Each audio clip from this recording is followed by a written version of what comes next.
কি কথা হলো? বাবা বললেন এটা তোমাদের পার্সোনাল ব্যাপার, তোমরা যেটা ভালো মনে করো।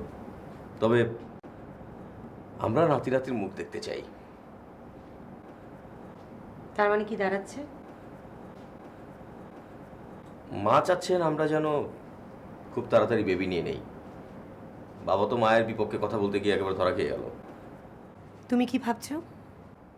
আমি আসলে কিছুই ভাবছি না। ঘটনাগুলো এত তাড়াতাড়ি ঘটে যাবে আর একের পর এক ক্রাইসিস লেগেই থাকবে, আমি বুঝতে পারছি না। আমি কিন্তু এখন বাচ্চা নিব না, কথাটা আমি স্পষ্ট করে জানিয়ে দিতে চাই। ওকে ফাইন, তুমি মাস তিনেক পরে নাও। না, তাহলে তুমি মায়ের সঙ্গে কথা বলে দেখো।